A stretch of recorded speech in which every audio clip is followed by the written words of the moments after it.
ഇനി നമുക്ക് പറമ്പിലെ കുറച്ച് കാര്യങ്ങൾ കാണാവേ. ഇന്ന് വീട്ടിലെല്ലാവർക്കും അവധിയായത് കാരണം തന്നെ പറമ്പിൽ ഉള്ള പണികളായിരുന്നേ. ഈ ഒരു അരിവ കണ്ടോ? ഇത് നമ്മൾ ഫ്ലിപ്കാർട്ടിൽ നിന്ന് റിവ്യൂ ഒക്കെ നോക്കി വാങ്ങിച്ച ഒരു ഐറ്റം ആണ്. നല്ല ഷാർപ്പായിട്ടുള്ള ഒരു ഐറ്റം ആണ്. ഇതുകൊണ്ട് നല്ല പ്രയോജനമാണ്. 3-4 മാസത്തോളം ഇപ്പോൾ ഉപയോഗിക്കാൻ തുടങ്ങിയിട്ടെ. ഇത് പിന്നെ ഈ തോട്ടിക്കമ്പിലൊക്കെ അറ്റാച്ച് ചെയ്ത് വെക്കാൻ പറ്റുന്ന അരിവയായ കാരണം നല്ല സിമ്പിളായിട്ട് യൂസ് ചെയ്യാനായിട്ടൊക്കെ പറ്റും കേട്ടോ. കയറ് വെച്ച് കെട്ടേണ്ട ഒന്നും ആവശ്യമില്ല.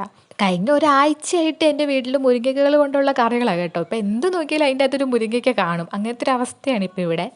ഇനിയും നമുക്ക് കുറേ മുരിങ്ങയ്ക്ക കിടപ്പുണ്ട് കേട്ടോ വിളഞ്ഞു വരാനായിട്ട്. പിന്നെ എന്തെങ്കിലും ഒരു വെജിറ്റബിളിൻ്റെ സീസൺ തുടങ്ങിക്കഴിഞ്ഞാൽ അത് തീരുന്നവരെ അത് വെച്ചുള്ള കറികൾ തന്നെയായിരിക്കും. ഞങ്ങളിത് പറിച്ചുകൊണ്ടിരിക്കുന്ന സമയത്ത് അച്ചാച്ചൻ ഇവിടെ പയറിന് പന്തൽ കെട്ടിക്കൊണ്ടിരിക്കുവായിരുന്നേ. ഇവിടെ നമുക്ക് ഓൾറെഡി ഒരു പന്തലുണ്ടായിരുന്നു. പിന്നെ ആ പയറൊക്കെ കരിഞ്ഞു പോയി കഴിഞ്ഞപ്പോഴത്തേക്കിനും അതൊക്കെ മാറ്റി പിന്നെ ഒന്ന് പുതിയതായിട്ട് ഒരെണ്ണം കെട്ടുവാണേ. ഇത് ഇരുമ്പപ്പുളിയാണ് കേട്ടോ. ഇരുമ്പപ്പുളി എന്ന് എല്ലായിടത്തും പറയുന്നതെന്ന് അറിയത്തില്ല.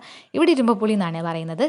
പണ്ടൊക്കെ ഇതാണ് ചുമ്മാ പറിച്ചെടുത്ത് ഉപ്പും മുളകും ഒക്കെ കൂട്ടി ഇഷ്ടം പോലെ കഴിക്കുമായിരുന്നു ഞങ്ങൾ. അതുപോലെ ഇത് ഉണക്കിയെടുത്തിട്ട് അച്ചാറൊക്കെ ഇട്ട് വെക്കുമായിരുന്നു. പക്ഷേ ഇപ്പോൾ ആണെങ്കിൽ അധികം ഒന്നും ഉപയോഗിക്കാറില്ല. ഇതത്ര ഹെൽത്തിന് നല്ലതൊന്നും അല്ലെന്നല്ലേ പറയുന്നത്. കാരണം വല്ലപ്പോഴും മീൻകറിയൊക്കെ വെക്കുമ്പോൾ ഇട്ടാലേ ഉള്ളേ. പിന്നെ ഈ കാണുന്നൊരു ബട്ടർഫ്ലൈയുടെ വീഡിയോ എടുക്കാൻ വേണ്ടി ഞാൻ ഇച്ചിരി കഷ്ടപ്പെട്ടു.